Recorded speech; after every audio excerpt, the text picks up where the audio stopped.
Bismillah. Assalamualaikum warahmatullahi wabarakatuh. Waalaikumsalam warahmatullahi wabarakatuh. Ustadz, saya mau tanya amalan yang baik buat ibu yang sudah meninggal, karena selama ibu hidup di dunia saya belum bisa memberikan kebahagiaan kepadanya. Terima kasih.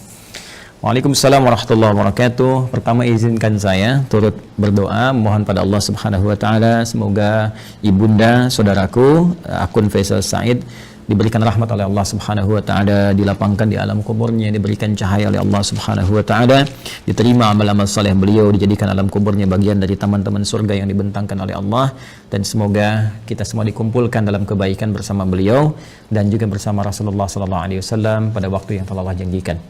Selanjutnya, baik terkait dengan pertanyaan ini, saya juga berbahagia bahwa Masya Allah ada pertanyaan dari Anda seperti ini menunjukkan satu bagian yang tidak mudah didapati sebagai rasa cinta dari anak kepada orang tua, karena tidak semua anak bisa memiliki perasaan semacam ini. Maka berbahagialah ketika tumbuh nilai-nilai itu, kecintaan kepada ibunda yang memang sangat dimuliakan dalam Al-Quran. Ya, seorang ibu Masya Allah berapa kali mendapatkan keutamaan dalam Al-Quran, ya, seperti di Quran surah ke-31 misalnya di ayat ke-14, Quran surah ke-46 di ayat ke-15, bagaimana Allah melukiskan perjuangan seorang ibu sampai kita harus berbakti maksimal kepadanya, kan, sampai nanti puncaknya di Quran surah ke-17 ayat 23 ketika Allah menetapkan kita harus berbakti kepada Allah, setelah itu meletakkan bakti kepada kedua orang tua setelah pengabdian kita dan penghambaan kita kepada Allah Subhanahu wa taala. Dan diutamakan lagi ibu disebutkan 3 kali dalam hadis Nabi sallallahu alaihi wasallam ketika ada seorang sahabat bertanya, man abar, kepada siapa saya mesti berbuat baik? Maka Nabi menjawab, ummak, kepada ibumu. Qala thumma man, kemudian kepada siapa? Qala ummak, kepada ibumu. Qala thumma man, kemudian kepada siapa? Qala ummak, ibumu. Baru kemudian yang keempat disebut abak. Ya, bukan berarti dalam konteks ini ayah misalnya tidak punya prioritas, tidak, tapi ini ingin menunjukkan bagaimana keutamaan seorang ibu yang memiliki keistimewaan di hadapan Allah dan Rasulnya. Pun demikian ayah pun nanti punya keutamaan dalam konteks yang terpisah. Dari sini Nabi memberikan bagaimana isyarat kepada para sahabat, ya ridwanullah alaihim jami'an, untuk berbakti kepada ibundanya. Ya, dalam keadaan hidup misalnya, kalau Anda buka kitab Al-Adabul Mufrad karya Al-Imam Al-Bukhari, dikisahkan bagaimana seorang yang berjuang sudah berangkat ke medan jihad, dilaporkan oleh kawannya, ya ibunya sedang menangis. Ya, karena belum bisa melepas kepergiannya pada saat itu, belum ketemu chemistry-nya. Ya, maka Nabi memanggil kemudian si anak muda ini, ya dipanggil oleh Nabi, maka Nabi katakan kepadanya, idhab, ya irji' ila ummik, bermakna pergilah kembali, pulang kepada ibumu, buat dia tertawa sebagaimana engkau telah membuatnya menangis. Buat dia tertawa sebagaimana engkau telah membuatnya menangis. Ini para ulama mengomentari bagaimana kedudukan seorang ibu sampai jihad berbakti kepadanya dalam keadaan hidupnya, membahagiakannya, memuliakannya, ya itu diutamakan bahkan melebihi jihad dalam medan perang jika ada kemudian hal-hal yang menuntutnya secara syar'i. Al-Imam Ali bin Abi Thalib karramallahu wajhah, ya mengomentari statement Nabi sallallahu alaihi wasallam ketika menyebutkan 3 kali ummak, ibumu.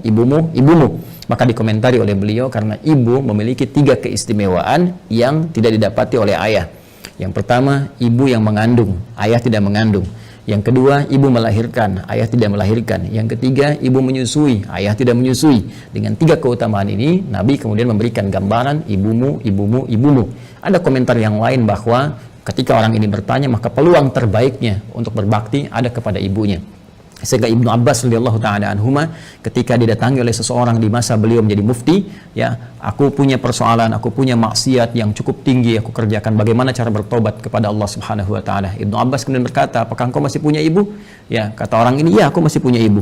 Maka kata Ibnu Abbas radhiyallahu ta'ala anhuma, pergilah engkau pulang, ya, kemudian layani ibumu, bahagiakan ibumu, ya, dan berbuat baiklah kepada ibumu.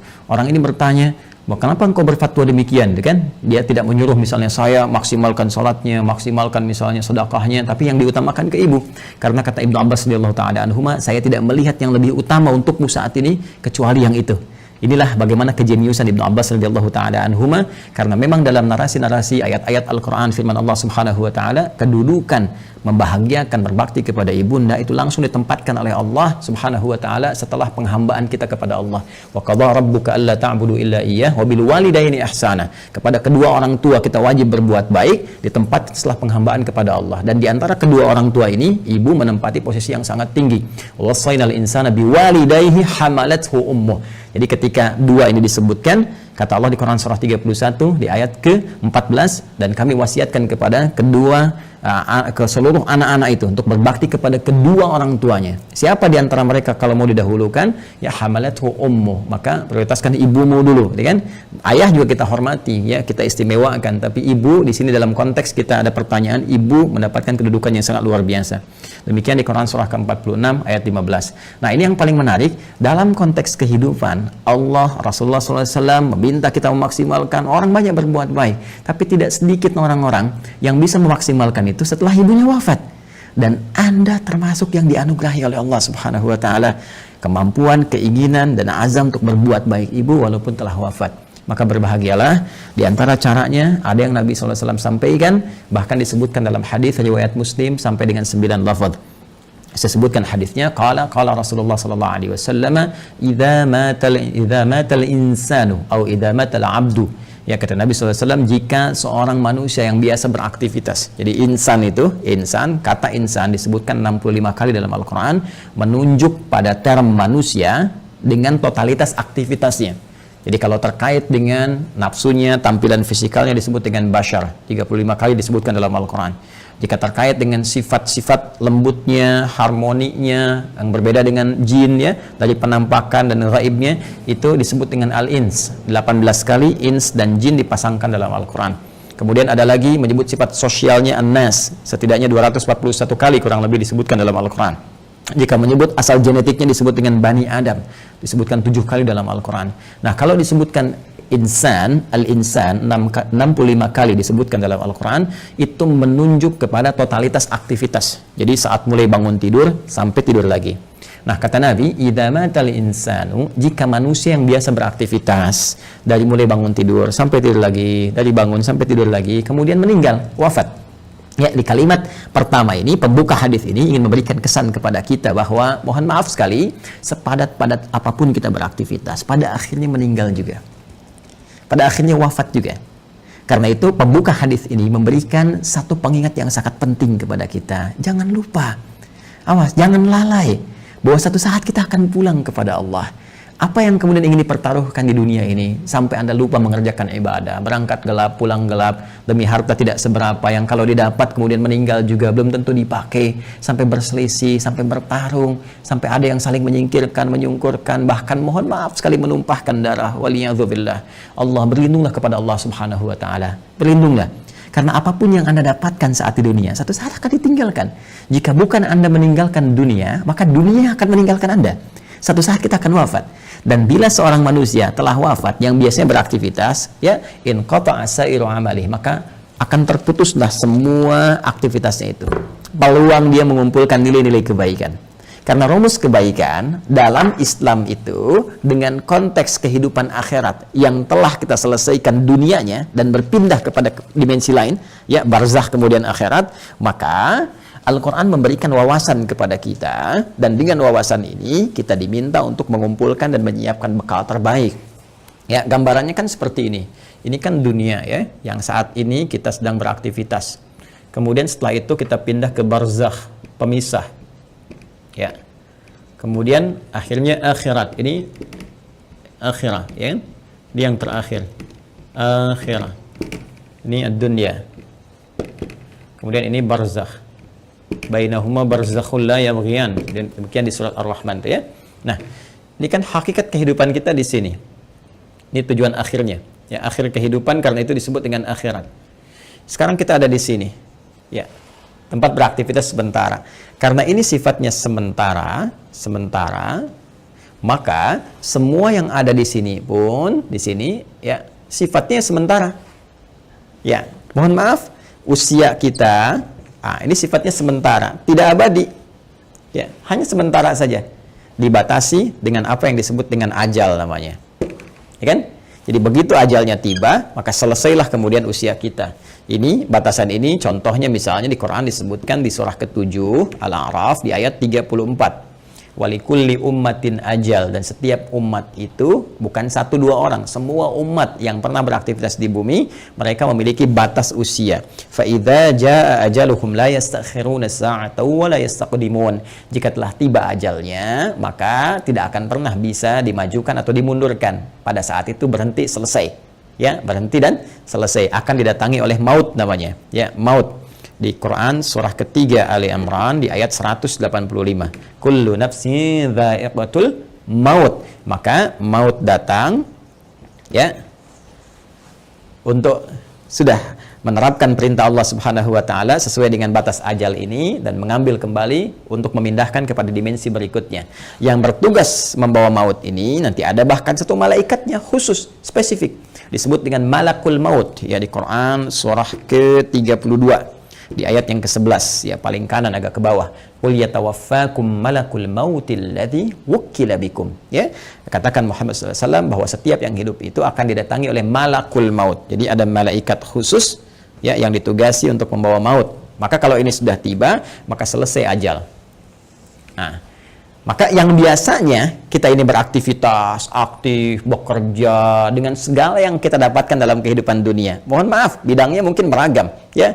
Ada yang di kesehatan, kedokteran, medis, ada yang insinyur, ada yang di militer, tentara, ada yang Polri misalnya, ada yang di politisi, ya, di politik, jadi politisi misalnya, ada yang di pemerintahan, birokrat, ada yang ustadz mengajar, dosen, guru dan sebagainya. Pada akhirnya, sepanjang semua bernama makhluk, ya, dan spesifik manusia, pada akhirnya semua kegiatan itu akan tuntas, selesai.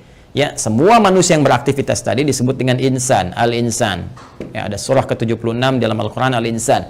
Ya, kata Nabi, idza matal insan, jika semua manusia yang beraktivitas ini sudah tiba nih, sudah tiba ajalnya.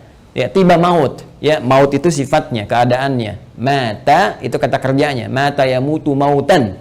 Ya, mata yamutu mautan. Idza matal insan, jika tiba maut ini menjemput manusia, ya, sudah datang ajalnya, tiba maut dan menghentikan semua aktivitas yang pernah ia lakukan. Tadi saya katakan, semua pembuka di hadis ini kalimatnya singkat padat, cuma 2 kata, matal insan, tapi pesannya sangat dalam, memberikan kesan bahwa apapun yang kita banggakan pada hakikatnya akan selesai.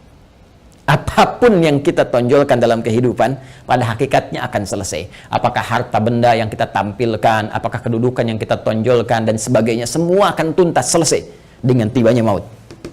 Ya, karena sifatnya kehidupan kita di dunia ini sementara, maka usia pun sementara, bekalnya pun sementara. Silakan Anda kumpulkan sampai banyak bermewah-mewah misalnya, mohon maaf, kendaraan banyak yang mewah, pakaian mewah, pada akhirnya meninggal nggak dibawa. Ya, alam kubur itu tempatnya hanya setempat seukuran jasad kita saja. Nggak ada seukuran rumah Anda, seukuran mobil Anda untuk memasukkan semua aset Anda. Tidak, selesai kawan. Karena itu sering-kali merenung, sering-sering merenung. Pada akhirnya, apa sih yang mau dicapai di kehidupan dunia ini? Kalau kita memang akan berpindah. Dan setiap tempat yang disinggahi, fitrahnya membutuhkan bekal. Ya, Anda saja di dunia, saya sering katakan, dalam konteks kehidupan dunia saja, misal, saat ini saya ada di Bekasi misalnya, ya kan? Saya akan pergi di satu provinsi yang sama, ya. Misalnya ke Bandung lah, sama-sama Jawa Barat misalnya. Atau ke tetangga ke Jakarta misalnya. Ya. Ini kita ke Jakarta saja yang jaraknya tidak terlampau jauh, mesti punya bekal. Ke Bandung mesti punya bekal. Apatah kalau saya ingin ke Sumatera, kalau saya ingin ke Papua, atau saya ingin keluar Indonesia misalnya, pasti harus punya bekal. Mustahil berpindah tempat, ruang, dan waktu tanpa bekal memadai yang kita bawa. Itu mustahil. Ya, nah kalau dalam konteks keduniaan saja mesti punya bekal, maka bagaimana dengan dimensi yang berbeda? Dunianya kita tinggalkan. Ini kan kalau dari sini masih ke Malaysia, masih dunia, ya kan? Ke Amerika masih dunia. Ini sekarang kita meninggalkan dunia. Bahkan pengumuman disampaikan telah meninggal dunia. Artinya meninggalkan dunia, maka mutlak mesti punya bekal. Dan di dalam konteks keduniaan saja, bekalnya bisa beda. Saya pergi ke Arab, di Arab mungkin kulturnya beda, makanan pokoknya tidak sama, maka bekal yang dibawa pun akan menyesuaikan dengan itu. Sekarang kalau dalam konteks kehidupan dunia saja, bekal di satu tempat bisa berbeda, maka apalagi dengan dimensi yang berbeda. Mesti ada bekal untuk hadir ke sini. Ya. Di saat kita bawa ke sini, semua bekal dunia tanggal, yang dunia ini hilang. Ya, karena beda tempat. Sekali lagi, apa yang kita bawa di sini, kita bawa rupiah dari sini. Apakah akan laku dibawa di Amerika? Ya, laku misalnya dibawa di Kanada, laku dibawa di Jerman dan sebagainya. Belum tentu. Belum tentu. Kita harus tukar dulu gitu kan? Atau barangkali belum berlaku misalnya dan seterusnya. Boleh jadi. Nah, sekarang kita akan pindah tempat, dimensi berbeda. Apa yang harus kita bawa? Apa yang harus kita siapkan di dunia ini? Ya, sehingga kita bisa bawa saat berpindah ke alam barzakh ini sebagai persiapan menuju akhirat. Ya. Maka tiada lain, rumusnya lanjutkan hadisnya. In qata'a sa'iru amalih, maka terputus semua peluang amalnya. Ya, pertama amal. Nah, amal. Amal itu masih umum. Amalan itu masih umum. Semua perbuatan manusia yang akan dipertanggungjawabkan di hadapan Allah disebut dengan amal namanya. Ya, faman ya'mal mithqala dzarratin khairan yarah wa man ya'mal mithqala dzarratin syarran yarah. Ya, jadi semua perbuatan kita dari bangun tidur sampai dengan tidur lagi itu disebut dengan amal. Nah, ini kalau sudah meninggal, mata, datang maut, ya, terputus semua amal, aktivitas selesai. Ya. Nah, cuma diberikan kemudian gambaran kepada kita.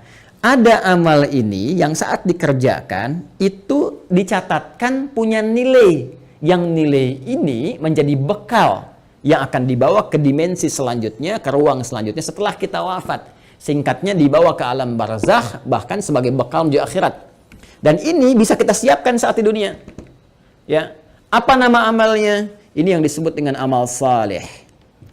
Ya, jamaknya disebut dengan salihat. Amal saleh, jamaknya apa? Salihat. Ya, jadi amal ini ada yang netral, umum, kan? Nah, ini amal yang saat dikerjakan punya nilai untuk dibawa pulang menghadap Allah dan dibawa bekalnya ke tempat dimensi berbeda di barzakh sampai dengan ke akhirat disebut dengan saleh. Jamaknya disebut apa? Salihat. Ya. Singkatnya, setiap perbuatan yang dinilai sebagai ibadah oleh syariat.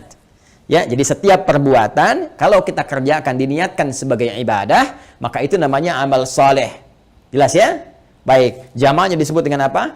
Salihat. Ya, muncul Quran surah ke-103 misalnya Allah firmankan, ya, di surat Al-Asr, wal 'asr innal insana lafi khusr illa alladzina amanu wa amilus salihat. Nih, ya, wal 'asr, demi waktu, momentum, ya, yang Allah berikan kepada setiap manusia untuk beraktivitas. Nih, dikasih kesempatan dari pagi kan, bahkan dari bangun tidur sampai tidur lagi silakan beraktivitas. Tapi kalau aktivitasnya cuma mengejar dunia saja, kata Al-Quran berpotensi rugi. Karena saat dia meninggalkan dunia, fakir, dia nggak punya bekal. Ya, ada di antara mereka yang cerdas. Mereka beraktivitas, mengerjakan dunia. Bahkan kaya dalam kehidupan dunianya. Kaya, mobil punya, kendaraan cukup baik, di rumah baik juga, Masya Allah. Tapi yang paling menarik, mereka juga punya persiapan-persiapan akhiratnya. Apa itu? Illalladzina amanu wa amilus salihat. Ya, kecuali orang-orang yang cerdas, mereka beriman, yakin di antara keimanan mereka, selain iman kepada Allah, iman kepada Rasulullah, mereka pun yakin, iman tanpa ragu ada kehidupan setelah wafat. Ya, makanya rukun iman kan ada 6. Ya, rukun iman yang kelima kan apa? Iman pada hari akhir. Hari akhir itu implementasinya yakin kita akan meninggal, yakin akan dihisab. Karena kita yakin kita punya iman, kita siapkan. Itu cara memahaminya. Karena itu orang cerdas menyiapkan setelah wafatnya ada kehidupan. Anda yakin nggak? Kalau Anda nggak beriman, nggak usah komen. Tapi kalau Anda yakin Anda beriman, Anda siapkan. Keyakinan kita memberikan dorongan kepada kita untuk menyiapkan bekal setelah kita wafat. Apa yang mau kita siapkan? Allah saking rahmannya memberikan bocoran kepada kita, bimbingan kepada kita. Nih, siapkan bekal ini. Ini bekal yang cuma satu-satunya dibawa saat kita wafat. Apa itu? Wa amilus salihat. Ini dia. Amal-amal saleh. Maka jadikan setiap bekal kegiatan kita itu menjadi amal saleh. Caranya bagaimana? Niatkan karena Allah Subhanahu wa taala. Ya, niatkan karena Allah lillah, bekerja karena Allah, merawat anak karena Allah, di rumah tangga karena Allah. Bahkan nanti implementasinya Nabi SAW memberikan panduan dengan doa langsung. Makanya saya sering katakan dalam Islam semua aktivitas itu punya doanya. Bangun tidur ada doanya, sampai mau tidur lagi ada doanya. Semua aktivitas kita. Tatkala kita pun belum memahami, sertakan kalimat Bismillahirrahmanirrahim. Kullu amrin dzibalin la yubda'u fihi Bismillahirrahmanirrahim fahuwa abtar au a'ta'. Setiap perbuatan baik yang tidak disertakan Bismillahirrahmanirrahim karena Allah, Bismillah, saya kerjakan ini karena Allah. Ya, kalau Anda tidak sertakan itu, tidak niatkan karena Allah, fahuwa abtar au aqta, maka terputuslah peluang bekal akhiratnya. Kalau Anda kerjakan, misal saya mau nulis nih Bismillahirrahmanirrahim atau singkat Bismillah misalnya kan, saya niatkan karena Allah supaya tulisan ini punya manfaat, supaya tulisan ini punya nilai di hadapan Allah. Maka begitu saya tuliskan misal ya, ini saya tuliskan bekal dunia amal saleh misalnya. Saya tuliskan karena Allah, lillah, supaya kita bisa pahami ini semua. Maka pekerjaan amal saleh ini, amilus salihat, ketika kita niatkan karena Allah, diberikan nilai oleh Allah. Nilai itulah yang disebut dengan hasanah namanya. Hasanah. Hasanah. Ini dia. Hasanah. Nah, berapa nilainya? Berapa poinnya? Disampaikan dalam Quran surah ke-6 Al-An'am di ayat 160. Man jaa'a bil hasanati falahu asyru amthaliha. Siapa yang mengerjakan kebaikan, diniatkan sebagai ibadah karena Allah, menjadi amal saleh, maka dia punya poin hasanah. Setiap satu kebaikannya dicatatkan langsung 10 nilainya. Ini nilai terendahnya, 10. Ya, 10. 10 itu hitungannya bukan 1, 2, 3, 4, tidak. Dalam pandangan Allah berbeda cara menghitungnya. Di hadis Muslim datang ke masjid saja, kan baru datang untuk niat ibadah dapat 25. Satu kedua 500 tahun, dua ketiga 500 tahun, demikian seterusnya. Dan ini poin yang paling kecilnya. Nanti ada kalau infak bisa berapa, gitu kan? Nanti ada kalau baca Al-Quran bisa berapa, lebih banyak, lebih banyak, lebih banyak lagi. Nah, itu yang disebut dengan hasanah. Karena itu sering kita berdoa di Quran surah kedua Al-Baqarah di ayat ke-201. Wa minhum may yaqulu rabbana atina fid dunya hasanah wa fil akhirati hasanah wa qina adzabannar. Dan di antara mereka banyak yang berdoa kepada Allah, ya Allah, mohon bimbing kami untuk mengerjakan semua kegiatan dunia punya nilai akhiratnya hasanah. Dan di akhirat bisa dilihat hasanah itu ya Allah, sehingga mengantarkan kami pada rahmat-Mu dan memasukkan dengan rahmat itu ke dalam surga-Mu, ya, berjumpa dengan Rasulullah sallallahu alaihi wasallam. Amin, kan? Nah, kalau seorang meninggal terputus semua peluang ini. Ya, jadi nggak bisa mengerjakan hasanah lagi. Tapi ada rahasia. Kata Nabi, ada 3 amalan yang kalau dikerjakan, Masya Allah, ini yang sudah meninggal nggak bisa ngerjakan lagi, tapi hasanahnya tetap mengalir, pahalanya tetap mengalir, ngalir. Dan di antara yang 3 itu Nabi menyebutkan, perhatikan kalimatnya, idza matal insanu aw idza matal abdu in qata'a sa'iru amali illa min thalath, ya, atau illa min thalathatin. 1, shadaqatin jariyah. Sedekah jariyah. Ya. Nah, ini kalau kita gali lagi, ini lebih panjang lagi nih. Ya, mohon bersabar ya teman-teman sekalian. Ya, sedekah itu adalah setiap kebaikan yang mampu kita kerjakan. Kullu ma'rufin sedekah. Semua jenis kebaikan yang mampu kita kerjakan. Nah, sedekah dibagi pada 2 bagian. Bagian yang pertama yang tidak mengalirkan pahala abadi untuk kita. Maksudnya kalau kita wafat selesai. Yang kedua, kalaupun kita wafat, pahalanya tetap mengalir. Seperti apa yang dimaksudkan 2 keterangan ini dan bagaimana saudara kita ya Faisal, semoga Allah rahmati beliau dan ibundanya serta keluarga besarnya bisa memaksimalkan ini untuk memberikan yang terbaik pada ibundanya. Nanti kita lihat setelah menunaikan salat Isya berjamaah. Mohon izin kembali kita lanjutkan bahasan kita, bahwa pertama dari akun Faisal Said tadi menanyakan sebelum Isya, beliau berkenan menginginkan adanya satu amalan yang bisa dipersembahkan untuk ibundanya yang telah wafat dan ingin membahagiakan beliau dalam keadaan saat ini. Bagaimana, apakah ada bimbingan dalam Al-Quran ataupun hadis-hadis Nabi Sallallahu Alaihi Wasallam? Tadi telah kita buka, telah kita sampaikan dengan begitu mendetil bahwa Al-Quran memberikan peluang terbaik bagi seorang anak ataupun anak-anak yang ingin berbakti kepada kedua orang tua, khususnya ibundanya tercinta. Baik itu saat masih ada bersama beliau ataupun juga telah meninggalkan bagian dari keluarganya. Di antara amalan-amalan itu, Nabi SAW memberikan gambaran kepada kita dalam salah satu sabdanya, dan bahkan disebutkan tadi saya katakan hampir 9 lafaz dalam Imam Muslim. Ya, Nabi SAW menyampaikan, qala Rasulullah SAW, idza matal insanu, jika manusia yang telah beraktivitas itu dari mulai bangun tidur sampai dengan tidur lagi, kedatangan maut, ya, tiba kemudian ajalnya, in qata'a sa'iru amalih, maka dengan wafatnya itu, dengan datangnya maut itu, terputuslah kemudian seluruh peluang aktivitas-aktivitas yang telah ia kerjakan, yang sebelumnya telah ia tenun. Sudah tidak ada lagi kesempatan. Maka karena tidak ada kesempatan beraktivitas lagi, di antara peluang untuk mencari bekal untuk pindah ke alam barzakh sebagai persiapan menuju akhirat pun terputus sudah. Ya, karena amal itu telah kita tadi uraikan dibagi pada 2 bagian. Ya, ada yang tadi objektif umumnya, kemudian dibagi 2, ada yang disebut dengan amal saleh, yaitu amal-amal kebaikan yang dinilai sebagai ibadah jika dilakukan karena Allah Subhanahu wa taala. Dan dia punya poin yang disebut dengan hasanah itu. Bila ada satu perbuatan menjadi hasanah, maka dia punya 10 poinnya. Ya, Quran surah ke-6 Al-An'am ayat 160 seperti telah kami tuliskan sebelumnya, man jaa'a bil hasanati falahu asyru amsalihha. Ya, maka siapapun yang mampu menenun kebaikan menjadi hasanah, punya nilai ibadah, maka dia punya poin 10. Ya, 10 tadi kami sampaikan saat sebelum Isya, bahwa jangan dihitung 1, 2, 3, 4, 5 karena Allah punya hitungan tersendiri yang nilainya jauh dari apa yang kita gambarkan. Nah, teman-teman sekalian, itu batas minimalnya. Ya, apalagi nanti kalau kita kemudian tenun dengan amal-amal lain yang punya nilai yang lebih banyak lagi, seperti infak, bacaan Al-Quran dan sebagainya. Ada lagi amal yang kedua, nanti amal sayyi, ya, jamaknya sayyiat, sayyiat. Nah, ini amal-amal yang didesain bersumber dari nafsu atas bisikan-bisikan setan. Ya, paradoks dengan amal soleh tadi. Makanya sering saya katakan ada amal soleh, ada amal salah.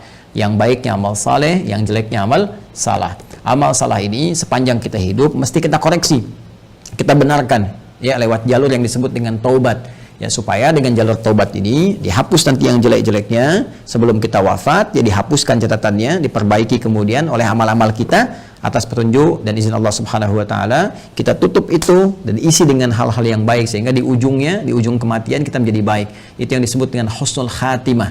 Khatimah itu penutup, husnul itu baik, ya, penutup yang terbaik. Maka ketika kita sudah tutup dengan taubat, berkenan Allah menghapuskan amal-amal jelek ini sehingga yang terbawa yang baik-baiknya saja saat menghadap kepada Allah Subhanahu wa taala. Kalau ini tidak terjadi, nanti di hadis Muslim riwayat sahabat Abu Hurairah radhiyallahu taala anhu akan disebutkan oleh Nabi sallallahu alaihi wasallam, maka setiap amal yang soleh akan menutup yang salahnya. Ya, misal nanti yang ini salat, yang ini misalnya senang bikin hoax, maka yang salatnya akan menutup perbuatan hoaxnya. Yang ini misalnya puasa, yang ini senang berselisih, maka yang puasa akan menutup selisihnya. Demikian seterusnya sampai ditimbang nanti. Bahkan ada orang yang bangkrut disebut dengan muflis, ya, disebut dengan muflis. Jadi begitu habis amal salehnya, masih ada amal salahnya, maka bangkrut dia karena nggak punya lagi penutup. Ya, habis modalnya ini, tersisa keburukannya, maka diambillah kejelekan orang-orang dizalimi, ditimpakan kepadanya, dilemparkan ke neraka. Itu yang disebut dengan muflis. Waliyadzubillah, kita berlindung kepada Allah Subhanahu wa taala dari perbuatan tadi.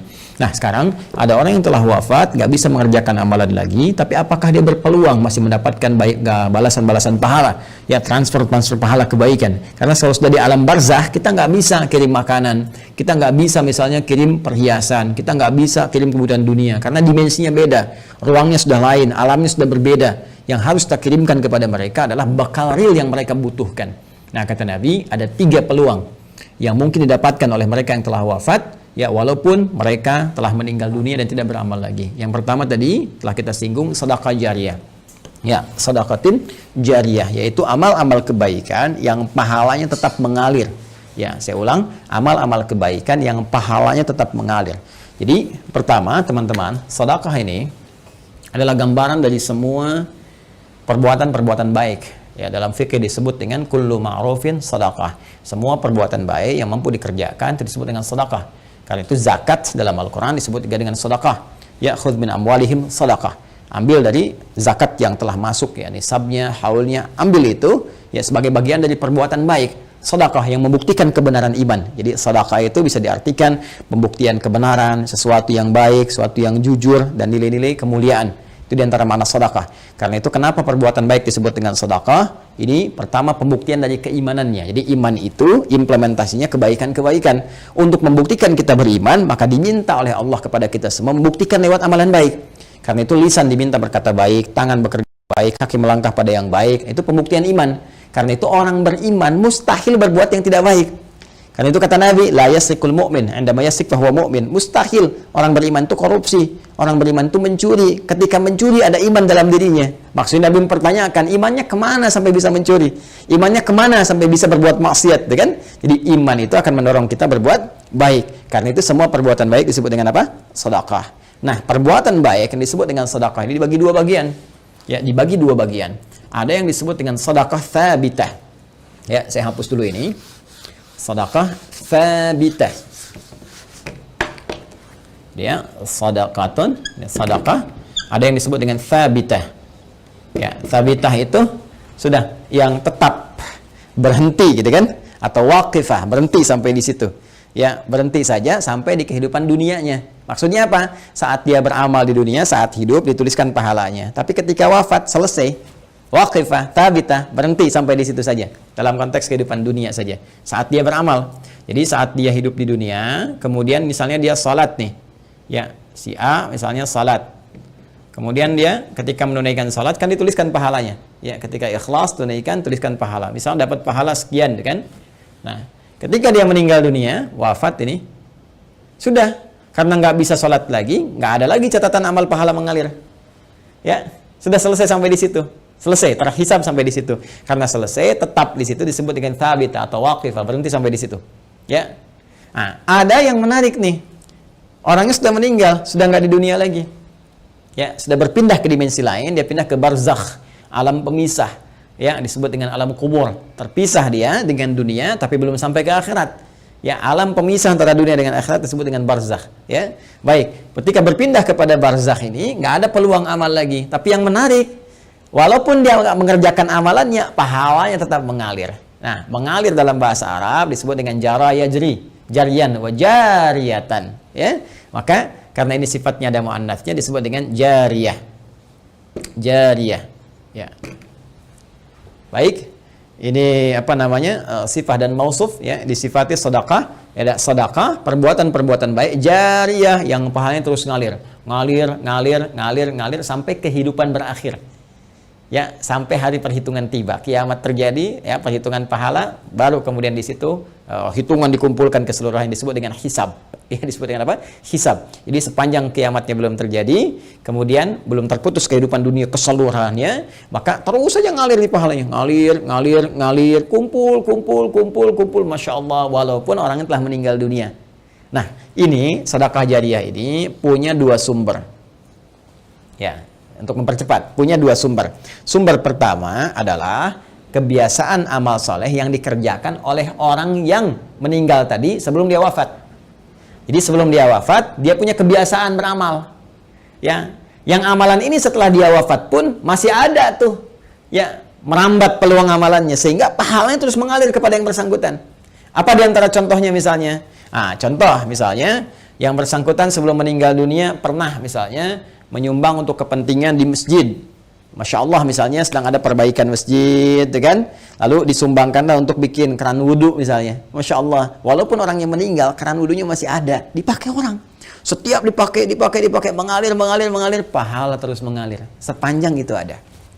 Karpet masjid misalnya kan disumbangkan, dipakai terus, walaupun orangnya meninggal, tetap pahalanya mengalir. Ngalir. Masya Allah. Pesantren, pembangunan, tadi ada beberapa informasi yang saya sampaikan terkait update, nanti di akhir saya tegaskan kembali, ya. Masya Allah misalnya bikin pesantren untuk ahli Al-Quran, bahkan misalnya ada mushafnya, ya, kan kita buka juga tuh wakaf untuk mushafnya, untuk perangkat hafalan, itu Masya Allah setiap yang menghafal dapat pahalanya. Makanya saya sering katakan kalau beramal kita mesti cerdas, dengan modal sekecil-kecilnya dapat keuntungan sebanyak-banyaknya. Ya, contoh misalnya kita punya uang 50.000 nih. Kita bisa punya banyak pilihan untuk beramal saleh. Tapi kalau kita bisa gunakan 50.000 misalnya untuk sedekah jariyah. Saya punya pos uang misalnya 50.000 nih. Saya pengen jadi pahala di hadapan Allah. Mana yang akan saya gunakan? Maka Anda bisa melihat dengan bijak. Anda mau pilih mana yang thabit atau waqifah, berhenti sampai di situ. Misal Anda berikan makanan, kasih misalnya orang butuh untuk makan supaya energi dia ada. Dia makan tuh. Dari energi itu dia pakai untuk sholat misalnya. Ya, dia akan gunakan untuk sholat seketika ketika energinya selesai pahala Anda. Ya, Anda gunakan beli mushaf, misal dapat 2, Anda berikan ke penghafal Quran. Masya Allah, penghafal Quran menghafal Quran menggunakan mushaf Anda.